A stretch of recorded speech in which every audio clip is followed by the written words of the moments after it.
Boa noite a todos. Então, me chamo Mariana Paim.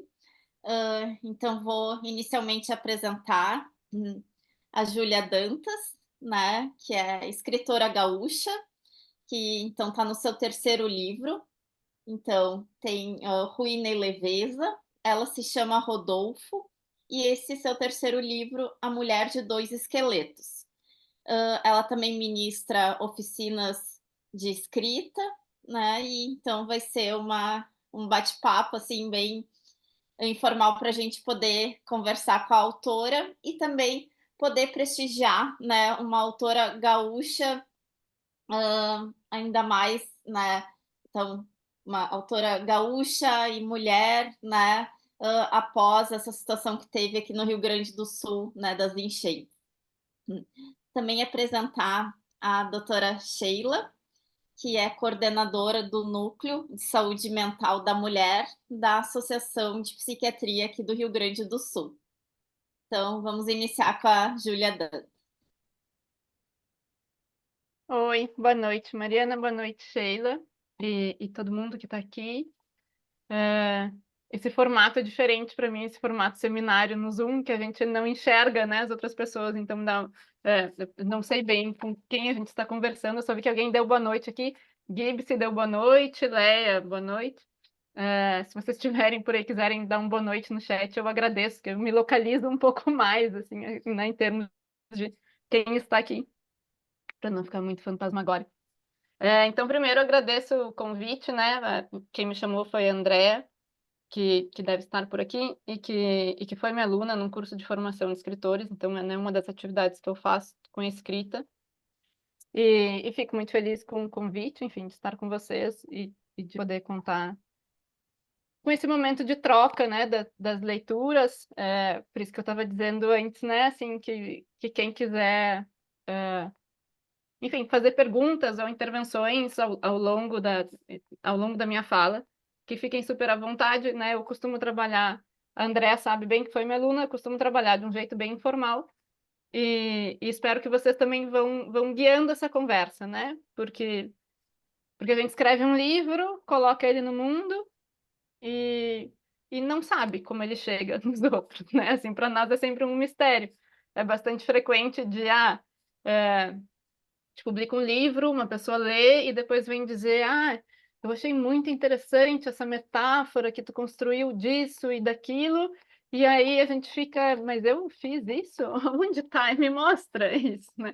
Que livro é esse que tu leu? Que eu acho que não é o mesmo livro que eu escrevi. Então isso é muito frequente. Por isso eu não sei, eu sei o livro que eu escrevi, mas eu não sei o livro que vocês leram, né? São obras diferentes em grande medida. Bom, esse livro acabou de ser lançado, né? O lançamento oficial dele foi 31 de agosto, ele estava por aí, ficou pronto em agosto. Estava pronto um pouco antes, mas devido às enchentes a gente adiou, né? Até porque eu também estava em função de reconstruir a minha casa, que foi atingida na enchente, então a gente segurou um pouco, então ele acaba de chegar. Bom, e é um livro que surgiu muito de uma inquietação minha, né? Enfim, a personagem não sou eu, né? Assim, ele não é autobiográfico, mas ela compartilha comigo muitas dúvidas existenciais, muitos dilemas existenciais a respeito disso, né? A gente vai chegando, a gente, mulheres, né? A gente vai chegando numa idade em que, bom, essa questão, para aquelas que se questionam, né? Quer ou não ser mãe, claro, tem as mulheres que já sabem que sim, as mulheres que já sabem que não. Mas para quem fica em dúvida, vai chegando essa idade em que ou a gente decide, ou a biologia decide por nós, né? Pensando em filhos biológicos, evidentemente, né? Existem outras formas de ter filhos. Então, eu estava muito me deparando com essa dúvida, essa pergunta, e pensei, bom, eu sou uma escritora, eu já, né, já tinha 2 livros anteriores, então, quem sabe se eu escrever sobre isso, né? Se eu trabalhar isso ficcionalmente, que é a minha linguagem, quem sabe eu não consigo aclarar um pouco as coisas para mim mesmo. Não deu muito certo. Mas eu acabei com um livro na mão, então também já dá certo de alguma forma, né? Dá certo em outro lugar, né? A gente mira numa resposta, acerta numa obra de arte, né?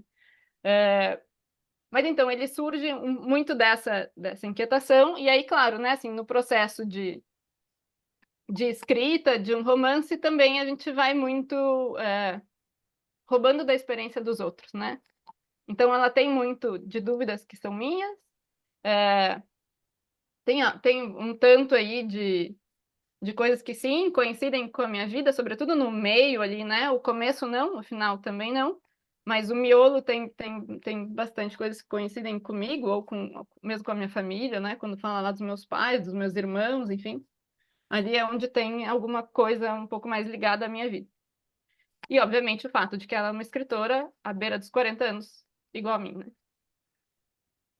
Mas então, né, assim, tinha essa dúvida existencial e tinha também essas dúvidas a respeito do próprio fazer artístico, né? Então, ele é um livro que se questiona muito isso, a respeito da maternidade, mas sempre nesse jogo com a criação artística, né? Assim, o que é possível? É possível ter as duas coisas? Sobretudo, é possível ter as duas coisas nesse lugar e nesse tempo em que a gente vive, né? Em que o trabalho artístico é sempre algo que nós, assim, né, nós escritoras da classe trabalhadora, fazemos o trabalho artístico muitas vezes depois do trabalho que paga as nossas contas, né? Então ele já entra tomando um tempo de vida que está fora do tempo de produção, digamos, né? A produção do sustento, assim. E, bom, então, assim, né? Já começa por aí, assim, dá tempo de ter tudo isso. Tem espaço mental também para tudo isso, né? Tem tempo, tem espaço, enfim. E aí, claro, e aí ele vai, enfim, daí ele passa por outras questões do fazer artístico também, a respeito disso, né? Do que a arte consegue ou não consegue, né? Assim, tanto em termos de será que a arte consegue responder essas nossas perguntas existenciais, mas também será que o que a arte consegue politicamente ou o que a arte consegue diante desses nossos tempos catastróficos, né? Enfim, ele foi todo escrito antes da enchente, mas já tivemos outras tragédias ambientais, né? Bom, estamos tendo de novo, né? Assim, a gente está aqui ainda se recuperando da enchente sob a fumaça das queimadas, né? Então ele também é um livro que se questiona muito isso, assim, né? O que a arte pode fazer, se é que pode fazer alguma coisa perante tudo isso. E aí, enfim, ele também é um romance híbrido, né? Porque enquanto a personagem se questiona tudo isso, ela continua escrevendo, né? Então ele tem essas duas camadas de criação, né? Tem assim a personagem narradora e também os contos que ela escreve, né? Então ali tem uma voz ficcional dentro de outra voz ficcional. Os contos, obviamente, se relacionam com as coisas que ela vai vivendo, né? Então, assim, ela menciona os contos enquanto se desenvolve o arco narrativo que é dela, assim, do romance. Ela menciona e pensa sobre os contos. Eles interferem ali na vida dela, ou, enfim, interferem nas interações que ela tem com as pessoas. Então, ele também é um romance que está aí, assim, nesse limiar entre romance e conto, né? Assim, que é algo enfim, algo que são limites cada vez mais borrados, assim, né, no mundo literário, sobretudo o romance sendo esse gênero que se permite incluir outras linguagens, né, sejam contos, seja poesia, fotografia, enfim, né, o romance se permite engolir os outros formatos, então ele fica aí, nesse espaço um pouco híbrido, assim, né, esses capítulos poderiam talvez ser retirados dali e serem lidos como contos, embora todos eles conversem entre si. Bom, eu não sei, eu acho que assim, a título de apresentação era mais ou menos isso, assim, né? Da onde esse livro surge, como eu acho que ele se apresenta, né? Embora, de novo, a gente nunca saiba o certo, né? Assim, o que é muito bonito, né? Porque a gente escreve o livro, ele publica, e aí a gente não pode mais mexer nele, então, assim, para quem escreve, ele fica ali parado e fixo no tempo, mas cada pessoa que lê é quem dá vida a ele de novo, né? E traz ele de novo para esse espaço de movimento e de encontro, né? Então também é bom, assim, né? Que a gente não sabe como ele chega, porque faz parte, assim, né? Do mistério da criação literária. Júlia, eu fiquei pensando assim, né, tu falou o que que a arte pode fazer, né, seja com essas ambivalências, com essas dúvidas que vão surgindo, né, e eu acho que ao longo do livro e também, tu vai respondendo isso, né, porque a personagem vai elaborando através da escrita, né, e de algumas formas simbólicas ali da boneca também que ela cria, Uhum, né, essas dúvidas em relação à maternidade. E tem aquele capítulo das invasões, né, que tu fala muito sobre a arte, qual é o papel dela, né, aí eu anotei algumas que eu achei, assim, bem significativos, assim, né, que eu gostei de um que tu fala que a arte pode tudo, menos deitar na grama e comer bergamotas, assim. Eu entendi como, assim, ela tem que nos inquietar, nos tirar do lugar, assim, né, não nesse sentido, assim, né. E que a arte dá sentido às coisas também, uhum, né. Eu acho que a arte vai ajudando a elaborar através da palavra, assim, né, pelo que tu trouxe, assim, né, que elas vão construindo e organizando, né, esses os pensamentos, o os desejos, né. uhum. É, sim, eu acho que isso é o que ela faz de melhor por nós, assim, né? A literatura, enfim. É, porque as pessoas têm, enfim, né? Depois da enchente, as pessoas têm perguntado muito, assim, o que que a literatura pode, né? Diante da catástrofe, diante desse mundo que parece estar indo para o fim do mundo. E eu sempre fico muito em dúvida se a arte pode alguma coisa nesse sentido tão grandioso, né? Assim, será que pode impedir o fim do mundo? Eu tenho minhas dúvidas, assim, né? Eu acho que a essa altura a gente consegue no máximo, como diz o Ailton Krenak, a gente consegue no máximo adiar o fim do mundo, né? Não conto com muito mais do que isso. Mas a arte com certeza nos ajuda a viver nesse mundo que temos agora, né? Se ela vai salvar o mundo, não sei, mas ela nos ajuda a estar aqui. E, sobretudo, dá sentido, né? E aí acho que tanto porque, né, assim, elaborar as coisas em palavras nos ajudam a isso, a organizar os nossos pensamentos, né, organizar as nossas próprias impressões, assim, né, nos ajuda a pensar, pelo menos para mim, né, escrever é um modo de pensar também. E aí tem algo também que é do próprio gênero romance, né, que é organizar as coisas de um modo que é muito mais organizado do que a vida mesma, né, porque a vida é cheia de coisas absolutamente sem sentido e absolutamente inverossímeis, né, a gente bom, só no Brasil, nos últimos anos, a gente passou por várias coisas tão absurdas e que volta e meia, né? Eu e meus amigos escritores, a gente se olhava assim, se a gente colocasse isso num livro, as pessoas iam dizer que a gente forçou, que a gente exagerou, que isso aqui não é crível. Porque a realidade tem isso, né? Na realidade, a gente tem, às vezes, coincidências extraordinárias que a gente não pode colocar num romance, porque o leitor não vai se convencer. Mas elas às vezes acontecem na vida real, né? Então tem algo do gênero do romance que é justamente fazer mais sentido do que a vida, né? Porque as coisas no romance em geral operam por causa e consequência, né? Então assim, aquilo que a gente lê no capítulo 7 vem sendo construído lá desde o capítulo 1, né? Assim, e as coisas vão se desenrolando de um modo que faz sentido, né? Que parece às vezes as pessoas dizem, né? Parece como a vida mesma, mas na verdade é mais convincente do que a vida mesma, né? Porque na vida tem coisas que não são muito convincentes, mas elas aconteceram, né? Então o romance já tem isso na sua própria constituição, né? De selecionar e organizar os acontecimentos de modo que eles façam sentido.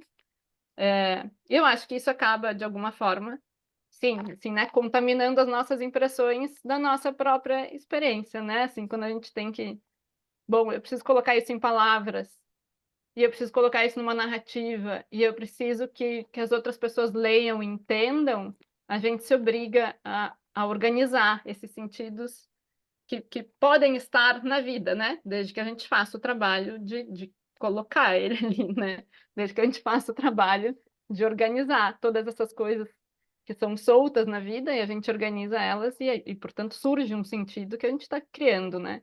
Ele- a vida em si não tem sentido, né? Assim, ela é, não tem a priori um sentido, né? Mas a gente que vai constituindo ele, assim, né? Conforme vai Enfim, acho que tem 1000 métodos, né? O meu é esse, a escrita, e o romance é sobretudo, uma forma narrativa que organiza, né, assim, as histórias de um modo mais lógico. Pessoal, temos uma participante que levantou a mãozinha. Vocês querem que eu abra o microfone agora ou querem que a gente aguarde um pouquinho? Estamos por ti, Júlia. Como é que Pode, tá a não? dinâmica? Tá, Pode então eu ser vou agora. abrir. Se a pessoa levantou a mão, é porque Agora, tá. deve ter algum vínculo, assim, né? Tá, eu vou Aham, abrir Validando. pode então o ser. microfone para a Aham. doutora Leia, tá? Doutora Leia, eu vou abrir o microfone, a senhora espera um minutinho que demora, às vezes um pouquinho, mas eu já vou lhe permitir a falar.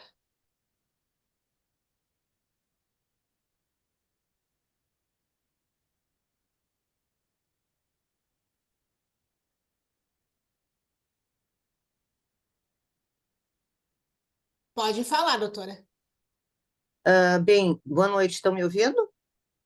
Sim, perfeitamente. Bom, primeiro eu queria dar os parabéns para o grupo que organizou, né? O grupo que eu participei até o final do ano passado e que agora passamos o bastão para as colegas, e que é sempre um prazer participar dessas atividades, e dar os parabéns para a autora, porque quando eu peguei o livro para ler, eu esperava tudo menos o que eu li, né? Uhum. E eu acho muito importante essa função que tu estavas falando, Júlia, do papel do escritor de organizar as coisas que estão acontecendo e colocar nas suas palavras para ajudar os demais que estão lendo a organizar suas próprias sensações, sentimentos e o caos que está vivendo, né? Uhum.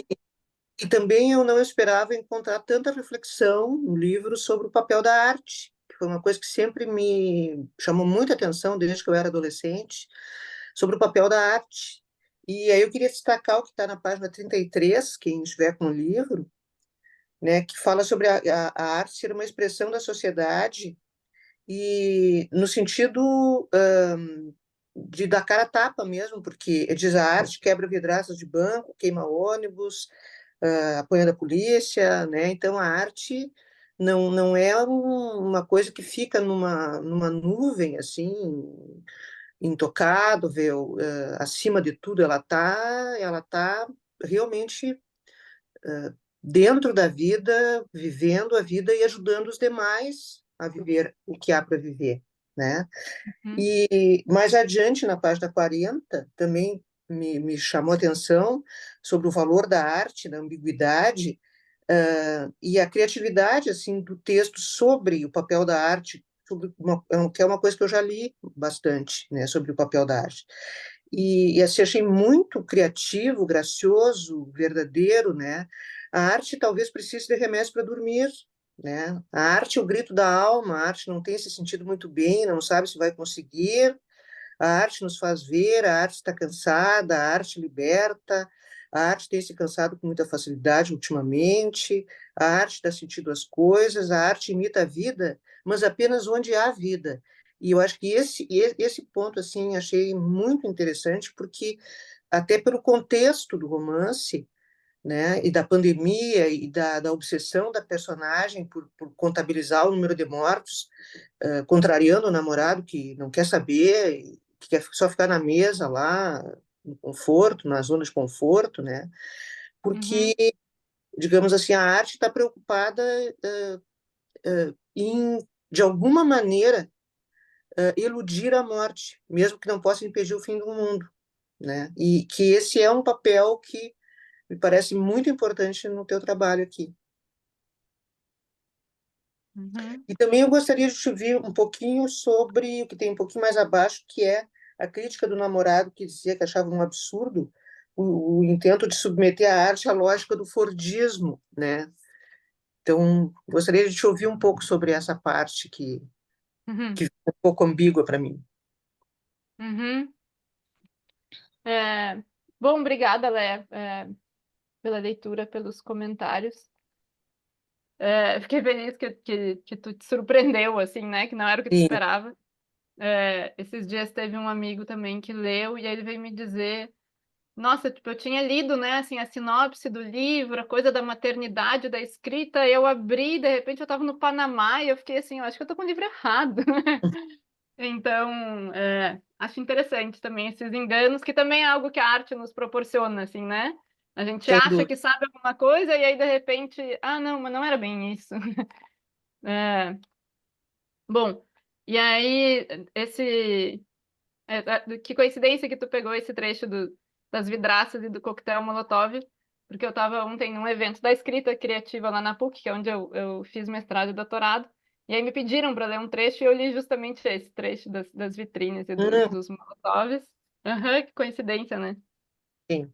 É, mas tem realmente, de fato, muito isso, né? Que tu falou, que a arte não está, né, numa nuvem, ou não está nesse plano superior, ou numa redoma do sagrado, assim.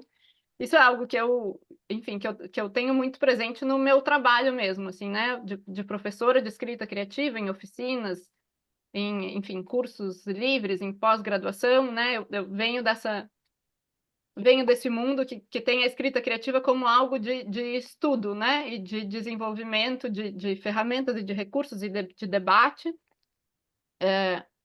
Então faz muito parte do meu trabalho, do que eu acredito, tirar a arte desse lugar sagrado e trazer ela para onde eu acho que ela tem que ficar, que é aqui entre nós, assim, né? Muito pé no chão, muito fincada no tempo presente, porque quem faz arte não são os gênios iluminados por uma divindade, né? Essa é uma visão super antiga do que é a arte, a inspiração ou o talento.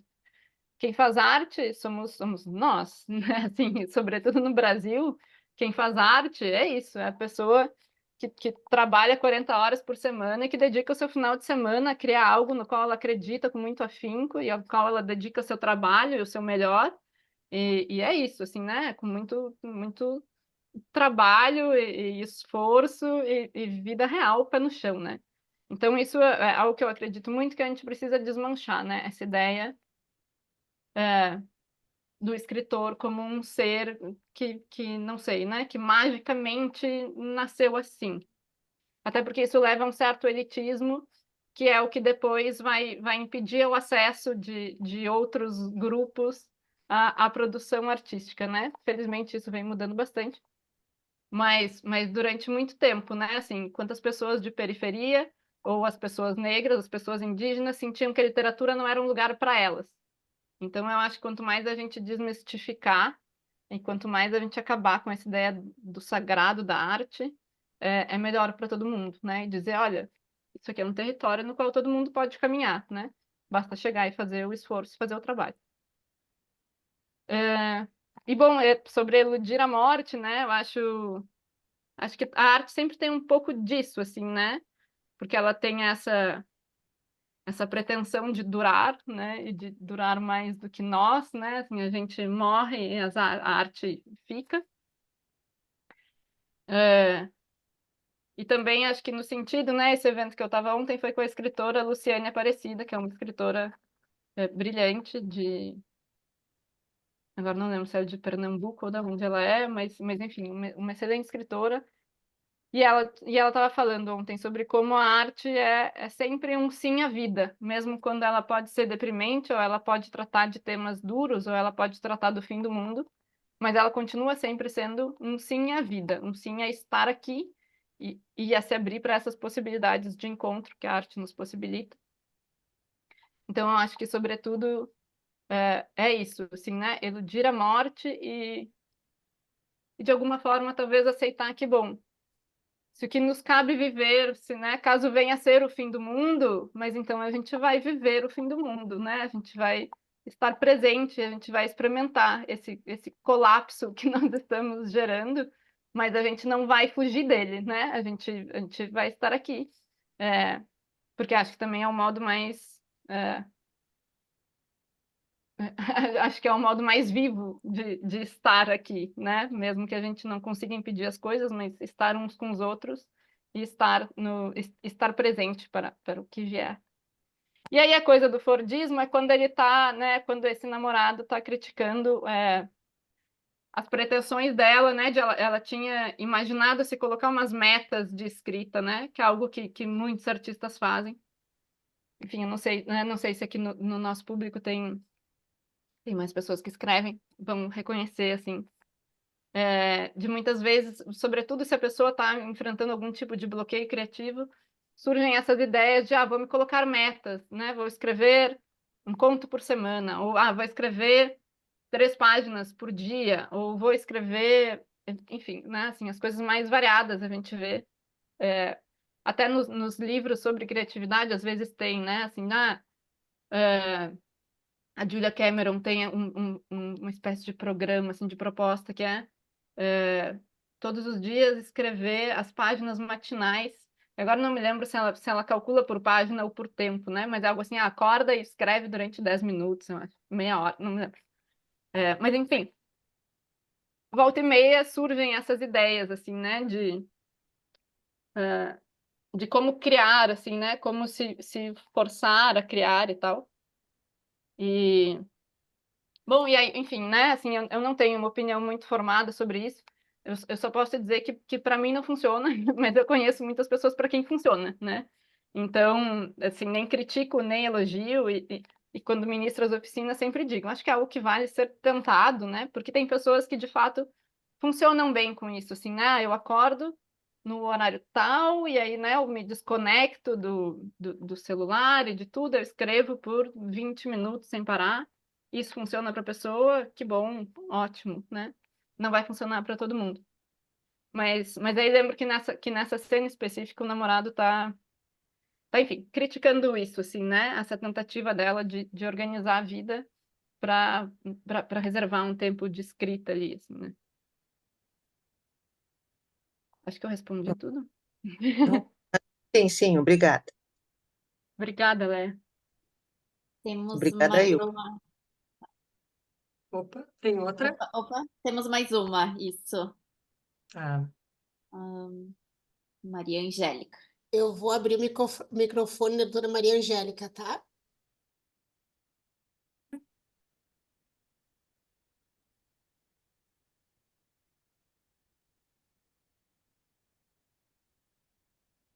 Está aberto, doutora. Júlia, prazer falar contigo, prazer estar participando desse evento da PRS, do nosso núcleo. Eu fico muito contente de estar te assistindo, podendo te ouvir. Eu não tive a oportunidade ainda de ler o teu livro, mas sempre que os tenho às mãos eu gosto muito. Então, queria te perguntar que se de fato essa tua trajetória tão brilhante, já que és tão jovem, como é que tu encara esse desafio de ser, como tu dissesse, tu trabalhas, tu tem outras atividades que tu exerces, como é que tu concilia isso? Como é que tu dá conta dessa capacidade criativa com o trabalho que eu imagino que seja o dia a dia, né? Produzir o pão de cada dia, já que não sei se tu está podendo viver hoje só da tua atividade de escrita. Gostaria de te ouvir, saber um pouco de ti com relação a esse aspecto que tantas de nós fizemos, que é ter uma atividade criativa, ter a capacidade de estar contribuindo dessa forma, mas também levando um paralelo, um trabalho da vida da gente, né? Uhum. Bom, é um prazer, Maria Angélica. Obrigado por estar aqui, por participar. Assim, eu não vivo da minha escrita, né? De modo algum, no Brasil, praticamente nenhum escritor vive da sua escrita. Exceto, talvez, Paulo Coelho, mas que também não está no Brasil, tecnicamente, né? Porque ele mora fora. Mas ninguém vive de livros no Brasil, né? Porque o autor é muito pouco remunerado, né? A gente ganha o padrão, enfim, né? Pode ter variações, mas o padrão é a gente recebe 10% do valor do preço de capa, né? Então, assim, um livro custa R$ 70, o autor recebe 7, né? Via de regra é isso. Então, isso, evidentemente, não sustenta ninguém. Mas o que eu consigo fazer hoje, que já é uma raridade, assim, né, no meio literário, nesse meio artístico, o que eu consigo fazer é viver de literatura, mas indiretamente, né, no sentido de que eu vivo porque eu sou professora, porque eu sou tradutora também, né, eu traduzo e reviso traduções, então isso também é uma parte importante do meu trabalho. E eu trabalho também com preparação de texto, né? Então,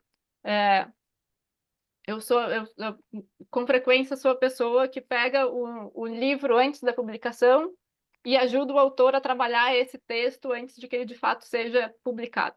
Então, essas são as minhas principais atividades, assim, né? Aulas, edição de texto e as traduções.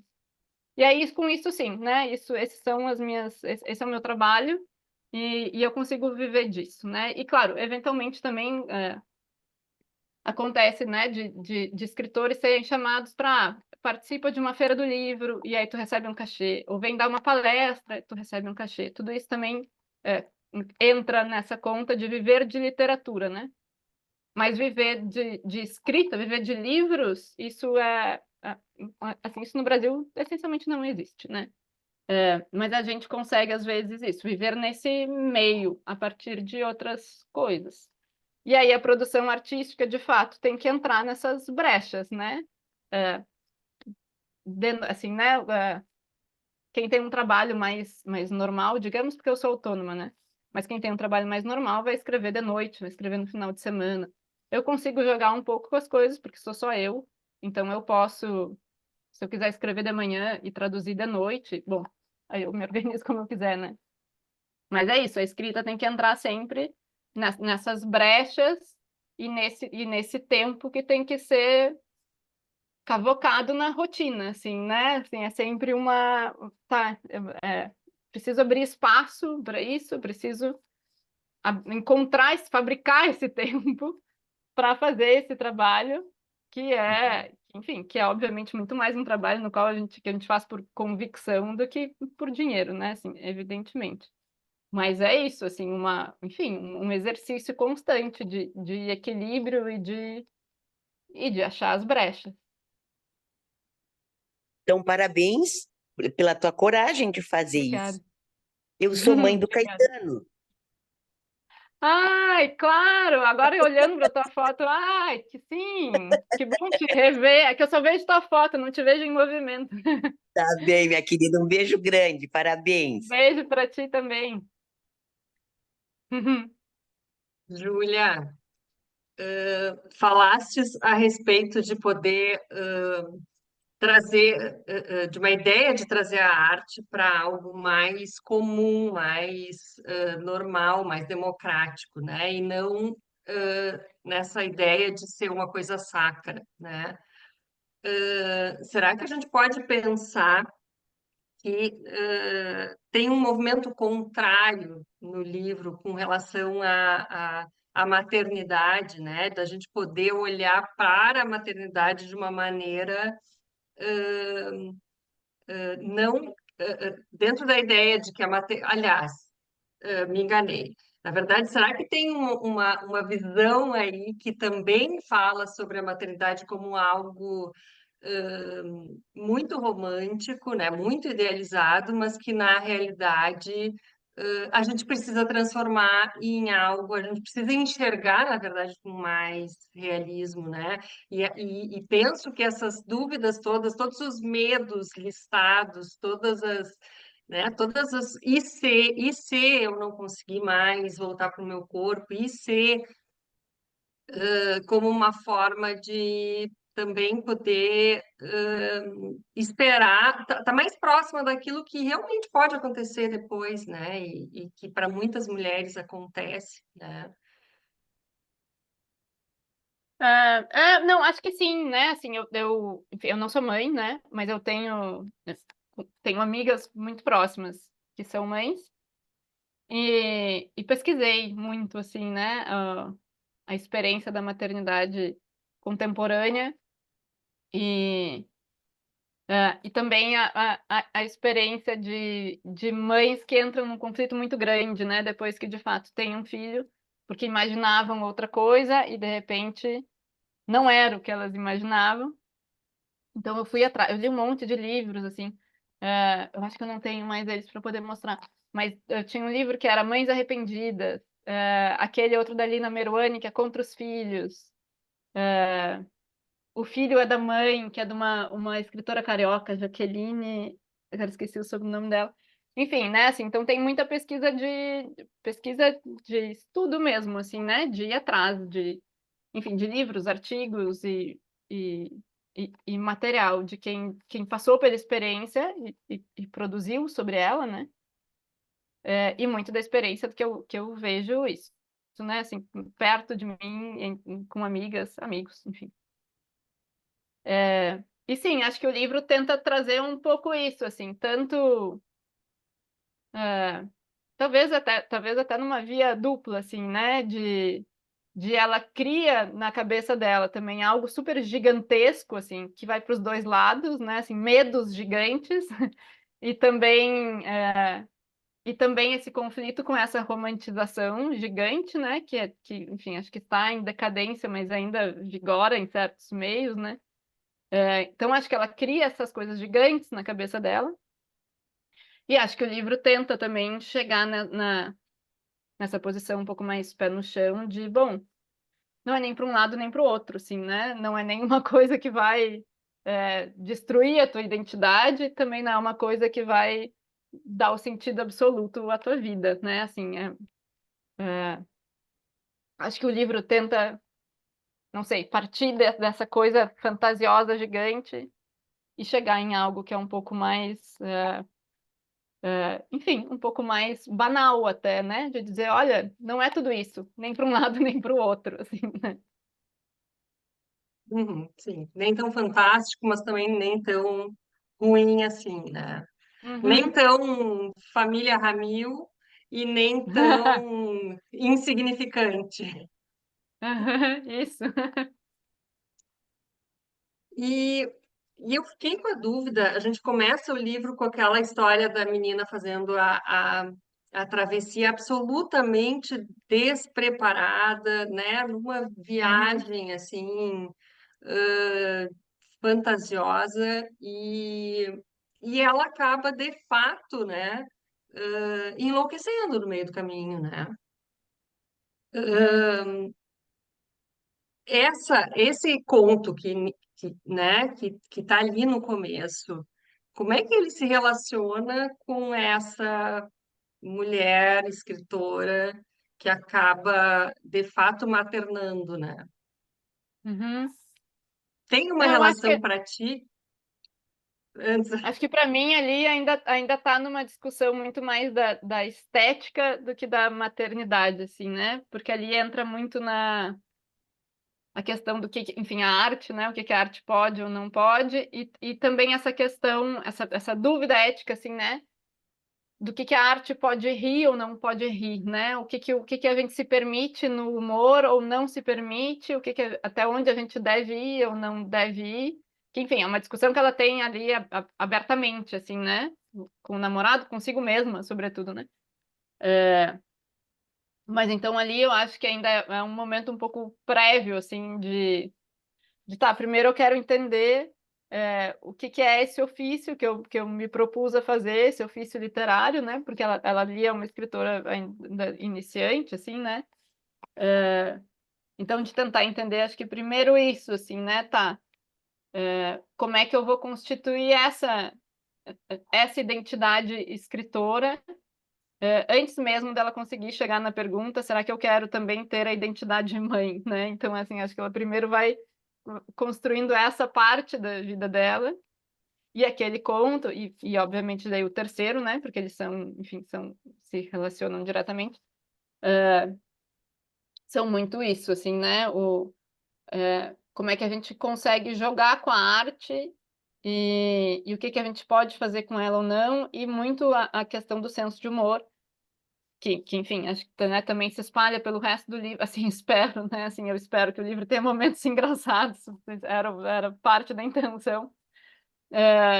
Então, muito do senso de humor, assim, né? O que pode, o que não pode, porque eu gosto de trabalhar com o senso de humor e acho que é uma coisa que muitas escritoras e escritores se perguntam também, assim, né? Mas se eu fizer um texto engraçado, será que eu vou ser levado a sério? Será que a literatura dita séria pode ter senso de humor ou não? Ou isso diminui ela? Porque o senso de humor tem isso, né? De ele ser também muito pé no chão, mais rasteiro em algum nível, assim, né? Então é uma coisa que eu vejo artistas se inquietarem às vezes, né? Tá, mas se eu for, né, assim, se eu trabalhar com senso de humor, não vão me levar a sério, não vou ter chance de ganhar um prêmio literário, ou eu não vou ser chamado para os eventos sérios, eu não vou circular nesse meio da grande arte, ou algo assim, né? Então, acho que ali as questões ainda são muito mais essas, assim, né? A constituição dessa identidade que para ela foi prévia, né? Que para ela vem antes da de mãe, veio essa de artista, né? Mas que também aparece, né, no momento em que ela é mãe, que quando ela está pensando que ou ela precisa fazer algo brilhante, né, ou então ela vai ser mãe, né? Quer dizer, se ela não conseguir construir nada super significativo, então ela tem que Uhum. ser aquilo que foi programada para ser, assim, né? Uhum. Eu acho que isso enfim, acho que tem algo que é muito dela aí, né? Que é essa. Aí, de novo, retomando a tua pergunta de antes, assim, né? De sacralizar um pouco as duas coisas, né? Acho que ela ainda está ali sacralizando tanto a literatura quanto a maternidade, né? Assim, do tipo, tá, essas são duas coisas grandiosas, eu vou escolher uma delas para mim. Mas eu acho que isso também, em algum nível, isso está na sociedade também, né? Essa ideia de bom, se uma mulher teve um filho e ela deixou de fazer outras 1000 coisas, a gente acha normal, né? Ah, tá, mas é que ela teve um filho, né? Então, sim, claro que ela largou a carreira dela, sim, claro que ela não pôde fazer tal coisa porque tem um filho. Então, a sociedade mesmo dá esse peso, de certa forma, aos filhos, ou tem essa expectativa de que os filhos realmente vão ocupar um espaço gigante, né? Algo que não acontece com os pais, né? Assim, a gente ainda acha, enquanto sociedade, ainda acha estranho se um pai larga a carreira para cuidar dos filhos, né? Mas ninguém acha estranho se uma mulher larga a sua carreira para cuidar dos filhos. Então, acho que isso que ela tem, né, assim, de sacralizar as duas coisas, é algo que em grande parte a sociedade ainda faz, né? Porque a gente acha natural. Ah, uma mulher abriu mão disso e daquilo outro pelos seus filhos, e a gente pensa assim, claro, mas a gente não é bem assim com os pais, né? E por outro lado, a gente também não é bem assim com as mulheres artistas, né? Assim, pensando o outro lado da vida dela. Eu lembro, por exemplo, a Lívia Clark, que é uma né, artista plástica que eu adoro, enfim, já falecida, mas ela enfim, foi uma gênia, assim, né? Uma artista genial. E ela, durante alguns anos, foi morar fora e deixou seus filhos com a família aqui, né? Assim, ela não abandonou os filhos nem nada parecido, ela só foi morar fora. E foi muito criticada por isso, porque ela foi passar uma temporada na Europa, nos Estados Unidos, acho que na Europa. Então a gente tem essas medidas muito diferentes também, né? De assim, um artista homem genial que não criou seus filhos ou não faz nada em casa, a gente pensa, mas é que ele é um gênio que está lá dedicado à grande arte. Mas uma mulher se faz isso, uma desnaturada, né? Oh, meu Deus, que horror. Então a gente tem medidas muito diferentes, né? Para os artistas homens e os artistas mulheres. Júlia, te escutando, né, e também ao longo da leitura do livro, assim, me remeteu muito à Filha Perdida da Helena Ferrante, assim, né, que ela em algum momento abandona os filhos, né, para se dedicar ao trabalho, né, aquela visão que não é romanceada da maternidade, né, assim, aí tiveram algumas passagens ali que me lembraram muito quando ela tá com o bebê de papel, né, ali, então que nem na Helena Ferrante, ela rouba a boneca, né, assim, para cuidar da boneca. E ali no capítulo 40, o título 40, né, ali quando fala o medo de sentir alívio na ausência da criança, né? Algumas coisas que são meio tabu falar, né, assim, da maternidade, de querer, às vezes, bom, não querer estar com os filhos, às vezes odiar os filhos e tá tudo bem, né? Aí eu fiquei muito curiosa com as tuas inspirações, literárias, né, assim, que ao longo Uhum. para esse livro. É. Bom, eu já falei desses vários livros que eu li, né?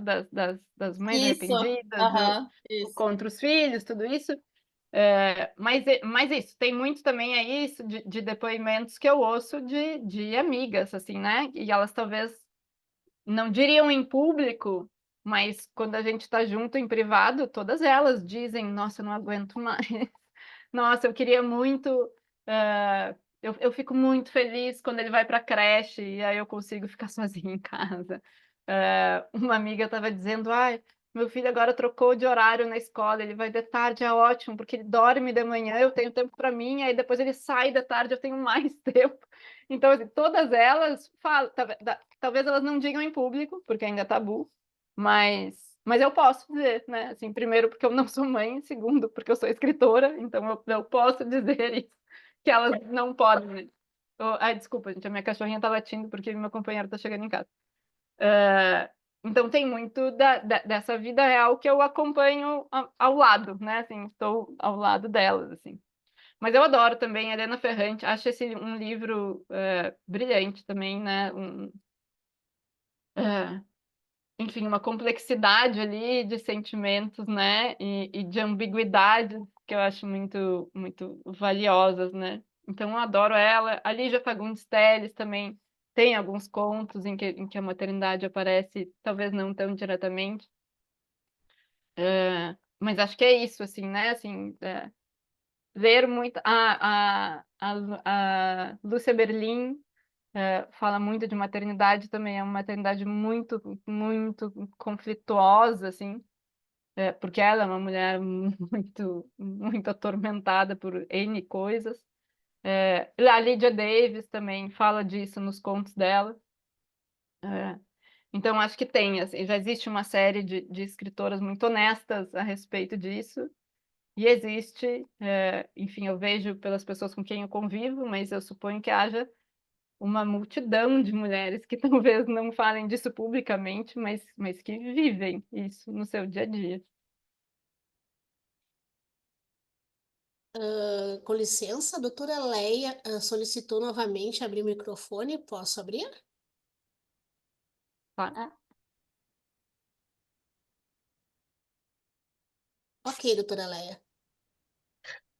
Bem, também em relação a esse capítulo 40, né, eu fiquei muito impressionada com, enfim, o quanto tu conseguiste, Júlia, resumir todas essas fantasias,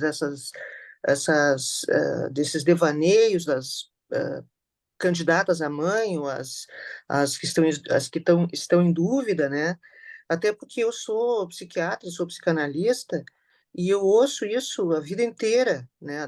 As mulheres, quando chegando perto dos 40, ou 40 e alguma coisa, exatamente com esse discurso. Então, até quando tu disseste que não era mãe, né? Mas tá confirmando que tu ouviu as tuas amigas, né? Uhum, E todos esses medos são muito, muito reais. E tem um medo que eu acho que é o mais irracional, digamos, que eu não me lembro de ter encontrado aqui, mas que é o medo de não ter filhos e se arrepender, né?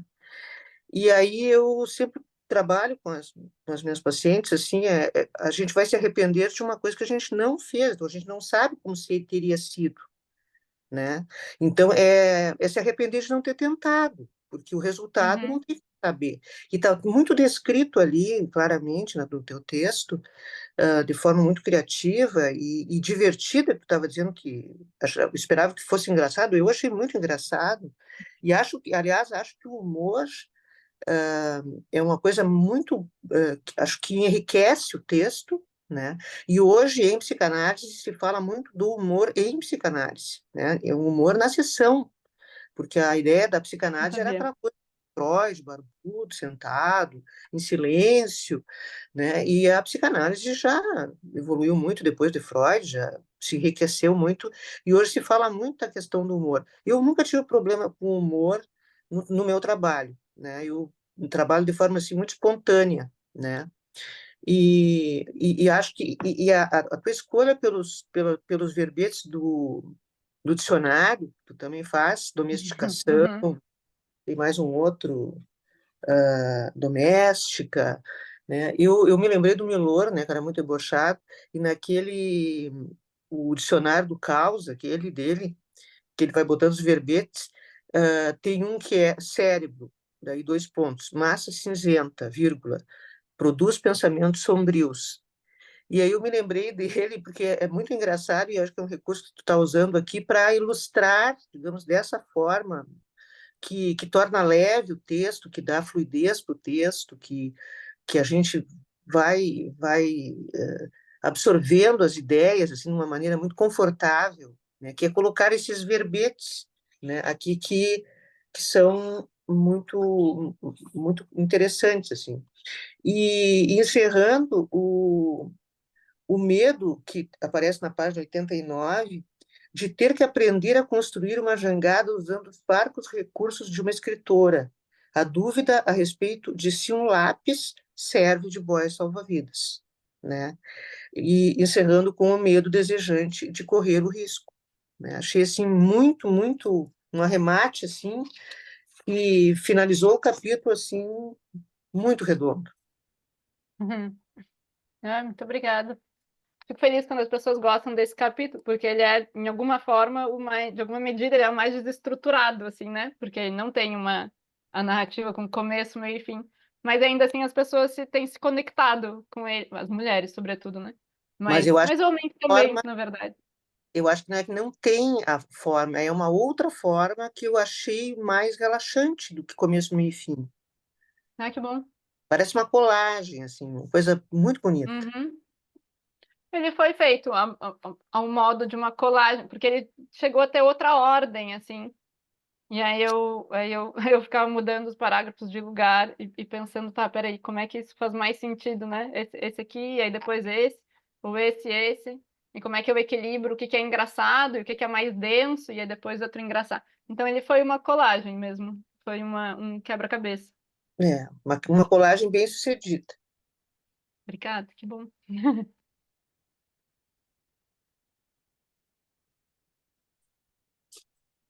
Não tinha uma pergunta, né, Leia? Tinha? Acho que não, né? Temos outra participante também que pediu, a doutora Andréia Poiastro. Vou abrir o microfone para ela. Uhum. Estão me ouvindo? Sim. Tá. Oi, Júlia. Que legal te ter aqui com a gente. E a Oi de Mariana e a novo, André. Sheila também. Eu te ouvi falar do teu livro na rádio da universidade. Acho que tu deste uma Uhum, entrevista e ficou um podcast, né? E eu tive a uhum, oportunidade de te ouvir ali também sobre o livro. E ali tu falas sobre, vamos dizer assim, a empregabilidade da mulher tem filhos, né? Tu fala sobre a questão, o que que acontece? E também fiquei pensando nisso, né? Nas pessoas que têm mais escolha do que outras, digamos assim. uhum, Algumas pessoas têm uhum, mais possibilidade de escolha do que outras, na nossa sociedade tão desigual.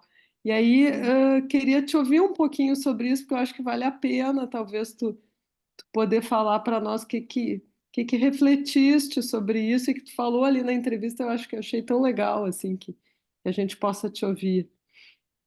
Obrigada, Júlia. Sim, Ah, não, obrigada, André, que agradeço o convite e a tua presença.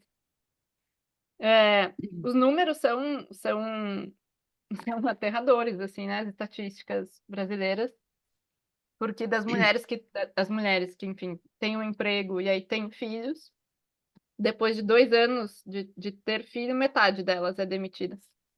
Então, é um número surreal, assim, como assim metade das mulheres que têm filhos perdem o emprego? É, é desumano, né? Assim, é desumano e é muito, evidentemente, muito patriarcal e machista, porque afinal é metade da população, né? As mulheres assim, têm filho, obviamente menos, mas como é que é assim? Como é que a sociedade trata assim, né? A pessoa não, a mulher que decide ter um filho, né? Porque os homens não são demitidos. Então, enfim, são números aterradores.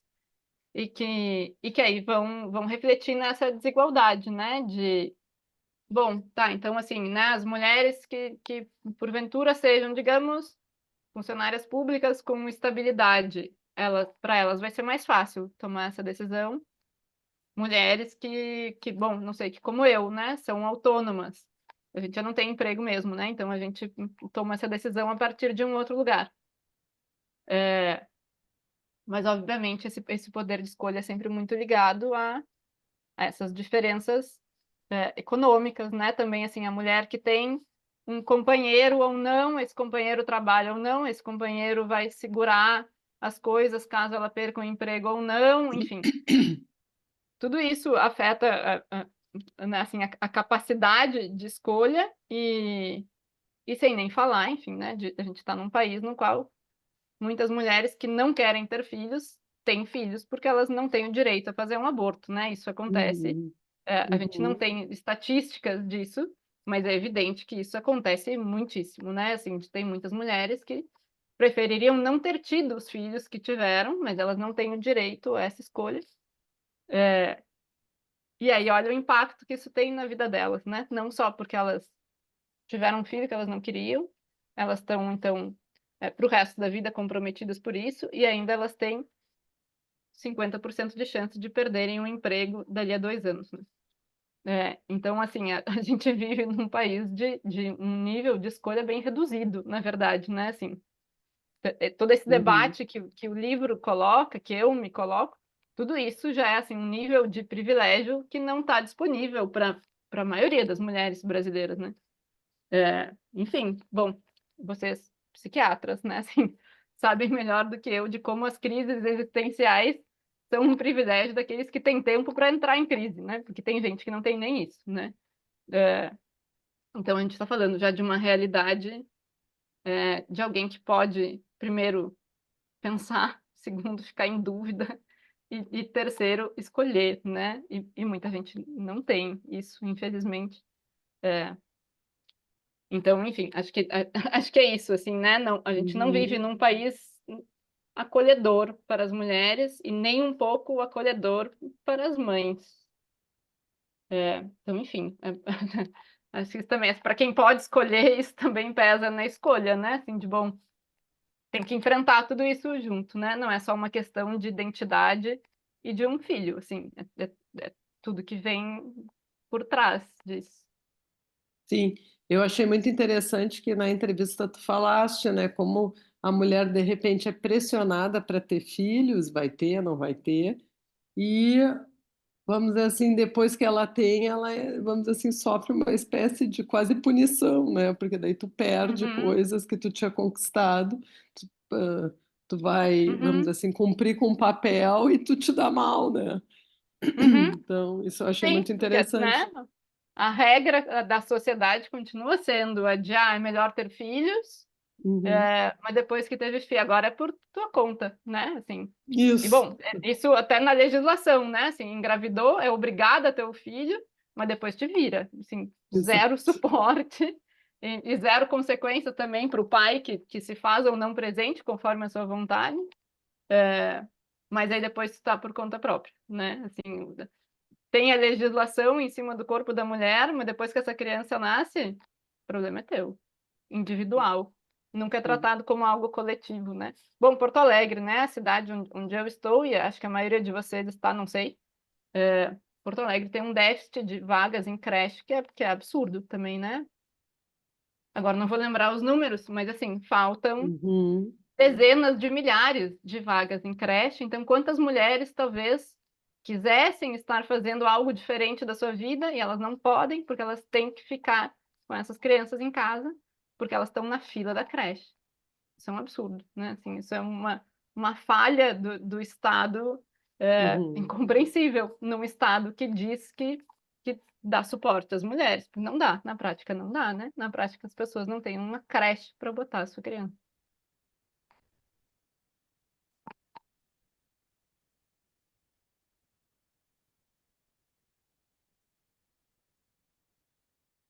A Ana Titzman, parabéns, gurias, pela riqueza dessa discussão tão importante.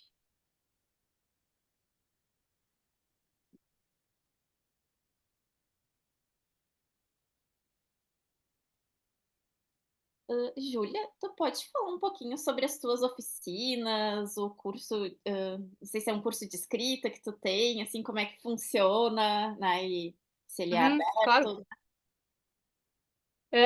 Bom, eu sou professora em alguns módulos do curso onde eu conheci a André, que é o curso Formação de Escritores da Escola Metamorfose.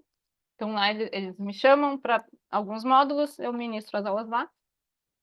E aí eu tenho com uma colega a Balbo, eu posso até escrever aqui no chat,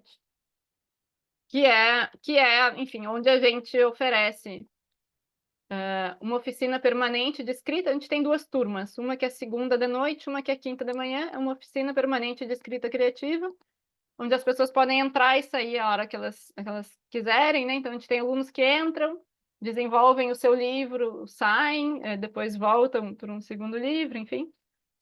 E é também onde a gente trabalha com edição de texto e etc. E é isso, assim, né? O meu foco é muito nas oficinas, então, assim, sempre tenho algo de aula, tanto na Metamorfose quanto na Balbo. Sempre tem algo que é aulas de técnicas ou às vezes de teoria narrativa também, mas sobretudo mais técnicas, né? Sobretudo são aulas mais ligadas ao fazer da coisa. E aí depois um formato de oficina mesmo, que é os alunos levam a sua produção, a gente lê junto, a gente debate junto, depois dá um retorno, enfim. Mas e com muito exercício prático também, né? Então, um formato bem de oficina tradicional, né? Assim, que é estudar, colocar em prática e debater o próprio processo criativo, né? Acho que esse é o maior ganho que alguém tem, talvez, numa oficina, que é o entender o seu próprio processo criativo, porque ele nunca é igual para todo mundo, né? Assim, cada pessoa tem que ir descobrindo o seu, e o único jeito de descobrir é fazendo. Então, a gente trabalha com essas oficinas, e eventuais cursos de curta duração, assim, que a gente vai divulgando conforme a gente inventa ele.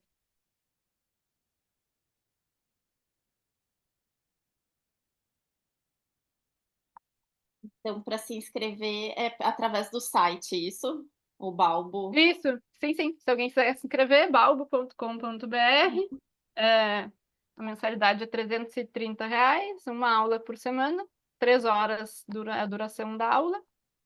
E é isso, assim, né? Pode entrar e sair a qualquer momento, e é muito focado na produção da própria pessoa. Tem gente que chega com um projeto, tem gente que chega sem nenhum projeto, dizendo: eu não faço a menor ideia do que eu quero, mas eu quero escrever.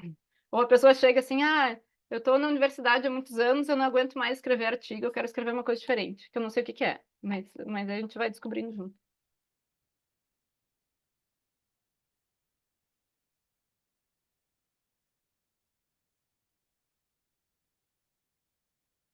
Pessoal, mais perguntas?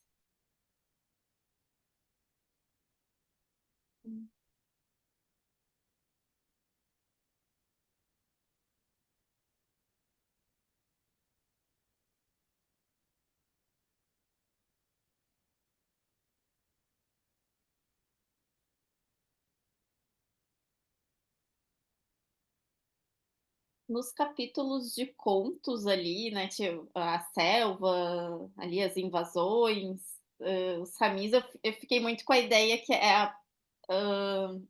eu interpretei dessa forma, assim, de que era a personagem buscando elaborar de alguma forma, assim, em diferentes momentos, né, assim, no início ela com medo de enlouquecer, né, vendo o bebê imaginário ali, né, ou como sendo uma invasão. Aí depois o bebê idealizado nos Ramis, né, assim, a família idealizada, né, através da ficção ela foi tentando elaborar a vida real, e no fim elas meio que se misturam, né, tu já não sabe mais o que é vida real, o que é ficção, assim, achei muito legal isso. Que acho que é muito do processo criativo, né? A gente, não sei, seguido se propõe a escrever alguma coisa, no meio do caminho vê que, não, isso aqui vai ser outra coisa. Mas tá sempre, né? Mesmo quando a gente cria, como ela cria, né, em algum momento, uma distopia futurista, né? Mas aquilo sempre, de alguma forma, tá ligado à tua vida, né? Assim, ao que tu tá passando no momento. Então, as pessoas perguntam muito, assim, né? Autobiográfico, as coisas nunca são e sempre são, em alguma medida, né? Mesmo quando a gente escreve uma distopia, ou mesmo quando escreve aquela travessia na selva do Panamá, as coisas sempre têm... e o contrário, né? Assim, eu conheço escritores que trabalham com não ficção, assim, né? E dizem, não, eu vou contar a minha vida. Mas sempre algo se ficcionaliza ali também, né? Assim, até porque a nossa própria memória já ficcionaliza um pouco as coisas por nós, e depois a escrita também vai dando uma certa nuance, que sempre tem um recorte, que tem um ponto de vista tal.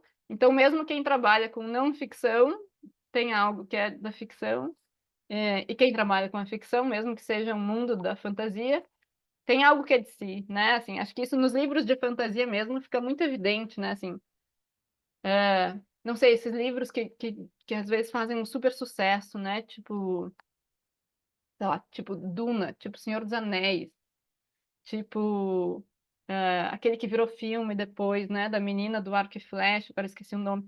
Mas assim, esses livros que fazem muito sucesso, sobretudo entre os jovens, assim, né? Eles são muito fantasiosos, mas eles são absolutamente ligados ao mundo real, né? Absolutamente ligados a um momento político, a um momento em que eles estão circulando. Então, assim, mesmo né, eu vou escrever uma história no ano de 3020 em Júpiter, mas ela vai ser sobre o planeta Terra em 2024 também, porque sempre é, né?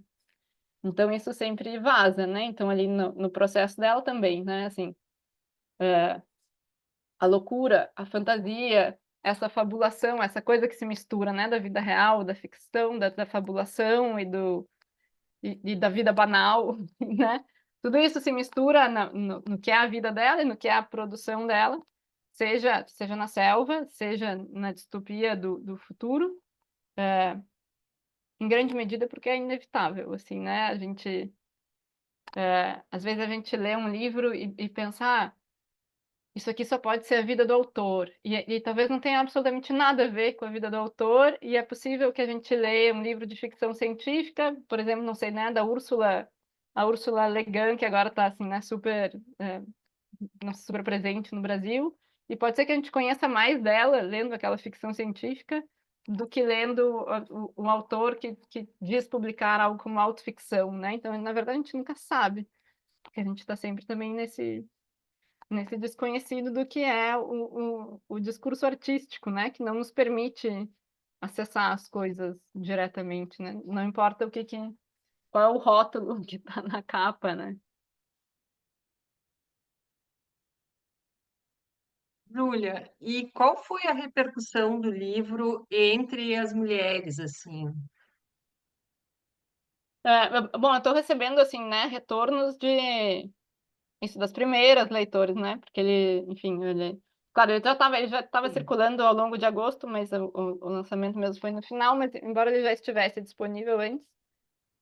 Mas vem bastante isso de algo que vocês, de alguma forma, já falaram um pouco de... Ai, que bom que tu escreveu isso, porque ainda é um pouco tabu, né? Assim, sobretudo as mães, né? E sobretudo as mães às vezes dizem, é um livro muito corajoso. E aí, nas primeiras vezes que eu vi isso, eu fiquei, por que ele é corajoso? Tipo, né, assim, qual é o perigo que ele está enfrentando? Como assim? Mas claro, né, aí eu me dei conta, eu não enxergo porque que é corajoso, porque eu não sou mãe. Elas que são mães estão enxergando algo que, de novo, né, essa magia da arte de elas estão enxergando algo que eu fiz sem enxergar, assim, né? Mas elas, não sei, elas se sentem um pouco gratas, eu acho, assim, que bom que esse livro existe, que bom que alguém disse isso, que eu agora fico hesitante de dizer, porque agora eu já tenho filho, né? Então, assim, eu não posso dizer que eu não quero passar tempo com ele, porque enfim, né? Vai ferir os sentimentos do próprio filho, inclusive. Então, acho que isso é o que mais chega, assim. E... e aí, não sei, dos homens é variado, assim, né? O próprio... Eu participei de um podcast, o Lume Podcast, que é com o Bruno Andrade, E aí ele disse, sim, tem várias partes engraçadas, mas também achei assim um livro de terror. Eu fiquei, como assim de terror? Ele disse, nossa, é um livro que, olha, eu já não queria ter filhos, mas agora eu quero menos ainda. Então ele foi para um outro lado, assim, né? Foi para uma outra leitura. Então é bem variado, assim, né? O que eu acho interessante. Acho que é um livro que tem ali também umas elipses importantes que também deixam esse espaço para as pessoas colocarem ali algo que é delas, assim, né? E que aí depois eu vou descobrindo. Mas é bonito, assim, né? Porque aí ele tem muito.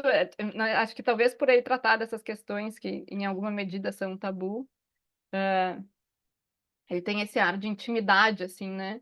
Então tem mulheres, sobretudo mães, com quem eu não tinha intimidade, assim, né? Uma conhecida meio distante, alguém que eu conheço mais ou menos, e de repente essa pessoa tá me mandando mensagens super íntimas, falando da sua vida, da sua experiência, e é bonito, assim, né? Acho que é essa conversa que os livros têm, assim, fora do tempo, assim, né? Primeiro a gente escreve, depois a pessoa lê, e essa conversa assíncrona, né? Mas ela acontece, né? E aí é isso, né? Assim, tipo, nossa, que bonito que essa pessoa confia em mim para vir me contar isso, que, que eu não sei, assim, para quem mais ela fala, mas eu acho bonito que ela se sente à vontade de falar para mim. Se conectou, na verdade, né? Acontece uma Uhum, conexão e aí a intimidade está criada, né? É interessante. uhum, uhum. Eu É fiquei bonito. pensando, eu fiquei pensando que tu não tinha uma ideia de que ele era tão corajoso porque tu ainda não está, ou talvez nunca esteja, num grupo de WhatsApp de mães, né? Da escola, da escolinha, porque Eu de fui me dando conta fato disso depois. Uhum. é, Acho que esses são espaços difíceis, esses, eu acho, né? Assim, pelo que me contam. Pelo que me contam, é difícil estar no grupo das mães, estar no grupo com a escola, né? Assim, não sei, parecem espaços com muitas interdições do que pode ser dito ou não, né? Olhando de fora. é, de fato. Muitas vezes é angustiante, né? E a saída é o humor, né? Acho que a grande Uhum. saída, assim como no teu livro, né? Que em muitos momentos o tema vai ficando mais, a escrita vai ficando mais angustiante e daqui a pouco vem né, um recheiozinho de humor, assim, para dar uma O alívio amenizada, né? cômico. É, Uhum. Um alívio cômico. É para assim, bom, vamos baixar um pouco a tensão e depois criar de novo. é isso Aqui aí. no chat, a Gipsy Rocha, obrigada pelo evento e pela discussão tão rica. A Maria Angélica Nunes, parabéns, pessoal, pela iniciativa, pela escolha da Júlia Dantas e pela discussão. Então, Júlia, eu Obrigada. vou te agradecer em nome do Núcleo de Humanidades Médicas, né? Foi muito rica aqui a discussão contigo, assim, né? Privilégio a gente poder estar discutindo contigo isso, né? Esse tema, que é tabu e que também, né, do teu livro novo, né? Eu acho que foi muito especial, assim. Só te agradecer. A Ah, que Leia bom. Flockner, nós é que agradecemos ali, ela colocou também ali. Uhum. Obrigada, gente. Foi um prazer estar com vocês. Obrigado pela leitura, pela conversa. Nós Bri- agradecemos pelo livro também, além do privilégio de estar conversando contigo, mas um livro necessário, né? Muito necessário. Obrigada, Também te gente. Obrigado, agradeço. Sheila. Obrigado, Mariana. André também, que me trouxe, me conectou. E obrigada a todo mundo que está aqui. Todo mundo que falou e todo mundo que eu não sei quem é, mas obrigada. Obrigada, Sheila, também pelas contribuições aí em nome do Núcleo de Saúde Mental da Mulher aqui da associação. Também muito importante tua participação. Eu que agradeço o convite. Então, E vai ficar gravado, né? E então aí posteriormente a gente envia a atividade aos associados e todos que se inscreveram. Então, tá. Obrigadão aí. Boa noite a todos. ok, Boa boa noite. noite. Obrigada. Tchau.